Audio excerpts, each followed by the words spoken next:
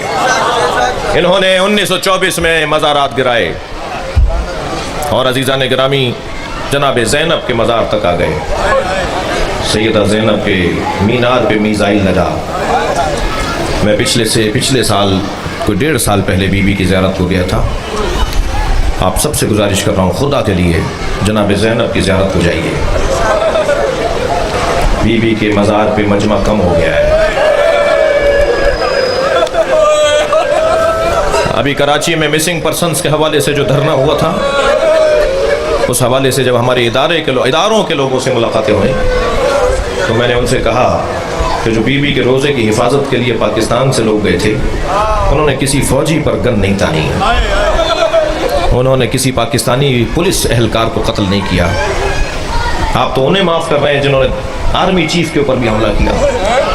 آپ تو ان کے لیے رستے بنا رہے ہیں کہ جنہوں نے پاکستان کی ریاست کے مفادات کے خلاف کام کیا. لیکن جو لوگ بی بی کے روزے کی حفاظت کرنے گئے تھے, انہوں نے پاکستان کی ریاست کے خلاف تو کام نہیں کیا. آپ انہیں اسیر کر رہے ہیں, آپ انہیں اٹھا رہے ہیں, انہیں رہنما کر رہے ہیں, انہیں گم کر رہے ہیں. انہوں نے کیا کیا تھا؟ جانا تو پاکستان کی فوج کو چاہیے تھا بی بی زینب کی حفاظت کے لیے, جانا تو پاکستان کے ریاستی اداروں کو چاہیے تھا. آپ مکہ مدینے کی حفاظت کو جا رہے ہیں, بہت اچھا کر رہے ہیں, مگر آپ اپنی نیت کو ثابت کیجئے کہ نیت آپ کی صاف ہے اور جائیے بی بی کے روزے کی بھی حفاظت کیجئے.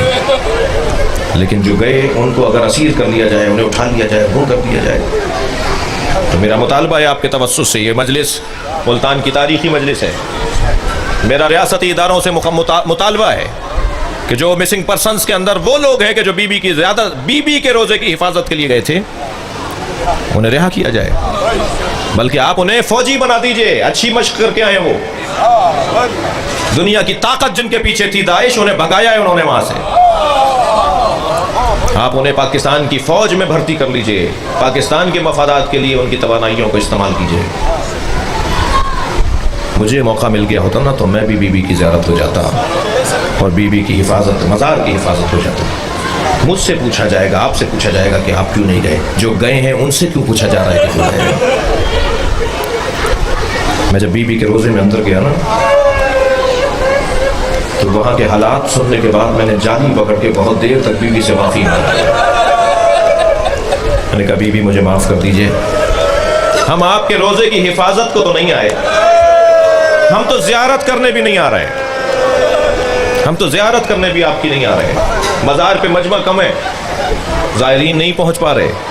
خدا کے لیے جائیے, مزار پہ رونق بڑھائیے. میں سوچ رہا تھا کہ ایک لمحے کے لیے تصور کیجئے, تصور باطل کو تصور کیجئے کہ اگر انہوں نے زری گرا دی ہوتی, ماں کی زری تو گرا دی نا, اور بی بی کی قبر تک پہنچ گئے ہوتے, تو کسی شیعہ کو جینے کا حق نہیں تھا, کسی اہل بیت کے چاہنے والے کو پھر جینے کا حق نہیں تھا. یہ ہوا ہے جناب زینب کے روزے کے ساتھ. مگر میں کہوں گا بی بی, اللہ نے آپ کو بڑا مقام دیا ہے. ایک ماں ہے اور ایک بیٹی ہے. مجھ سے پہلے جو ذاکر پڑھ رہے تھے بہت اچھا انہوں نے یہ مضمون پڑھا کہ ایک مدینے کے دربار میں کھڑی رہی اور ایک شام کے دربار میں کھڑی رہی. عزادارو, جب جناب زہرا دربار گئی تھی نا, اللہ اکبر, تو جیسے کربلا میں حسین علی اصغر کے لاشے پہ مسترب تھے. کبھی میرے مولا آگے جاتے تھے, کبھی الٹے پیر واپس آتے تھے, کبھی دائیں جاتے تھے, کبھی بائیں جاتے تھے.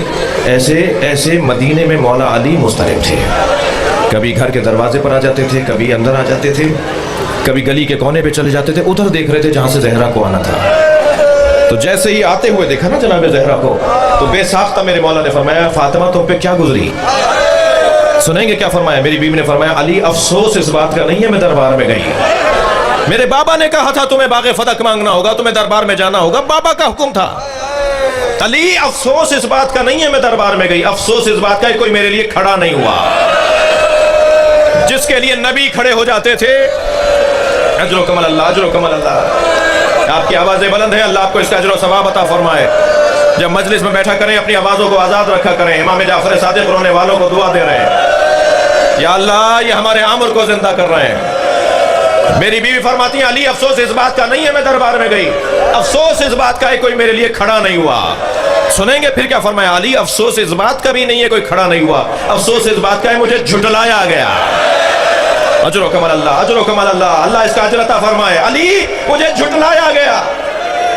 میں ملتان میں مجلس پڑھ رہا ہوں, میری رہائش کراچی میں, ہمارا صوبہ سندھ ہے. سندھی بی بی کا نام نہیں لیتا, سندھی کہتا ہے سچی سین.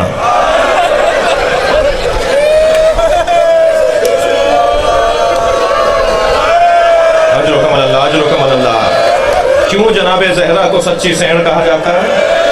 بھرے دربار میں کہا, سیدہ کہتی رہی میں جھوٹ نہیں بولتی, ما اقول قول الغلط, فاطمہ غلط نہیں بولتی. اجر و کمال اللہ, اجر و کمال اللہ. خدا کسی غم میں نہ رلائے, آپ نے گریہ کر لیا, میرا حصے کا بیان ہو گیا, مجھے ایک منزل اور لینے دیجئے. عزادارو, پنجتن کے 5 جنازوں کا حال سناؤ. کائنات جن کے نام پر بنی, کائنات جن کے نام پر سانس لیتی ہے, پنجتن کے 5 جنازوں کی مظلومیت تو دیکھیے. نبی کے جنازے میں 11 آدمی تھے. جنہیں رونا آ رہا ہے اپنی آوازوں کو آزاد رکھیں گے, میں بہت جلدی گزر رہا ہوں. نبی کے جنازے میں 11 آدمی تھے. میرے مولا علی نے جب جنازہ غسل و کفن دے کے دفنا دیا تو امت کو اعتراض ہوا. علی نے ہمارا انتظار نہیں کیا. میرے مولا نے خطبہ دیا, میں کسی کا پابند نہیں تھا, میں اہل بیت کا فرد ہوں, مجھ پہ ذمہ داری بنتی تھی کہ میں غسل و کفن دے کے دفناؤں. امت کو اعتراض ہوا کہ نبی کے جنازے میں اہل بیت نے نہیں بلایا. سنیں گے اس گھر میں دوسرا جنازہ 75 دن یا 95 دن بعد ہوا. وہ جنازہ جناب زہرا کا جنازہ. آپ رو رہے ہیں, اس جنازے میں 4 آدمی ہیں. اجر و کمال اللہ. سیدہ زہرا کے جنازے میں 4 آدمی. رات کی تاریکی میں زہرا کا جنازہ اٹھایا گیا. دوسرے دن امت نے آ کے اعتراض کیا, اہل بیت نے ہمیں جنازے میں نہیں بلایا, اہل بیت نے ہمیں جنازے میں نہیں بلایا. سنیں گے اس گھر میں تیسرا جنازہ مولا علی کا جنازہ ہے. 2 لوگوں نے جنازہ اٹھایا ہے. میں کہتا ہوں اے حسنین کا امتحان تو دیکھیے. پیچھے سے جنازہ حسنین اٹھا رہے ہیں, آگے سے خود اٹھ رہا ہے. 2 لوگ ہیں مولا علی کے جنازے میں. امت کو بڑا اعتراض ہوا کہ ہمیں اہل بیت نے جنازے میں نہیں بلایا.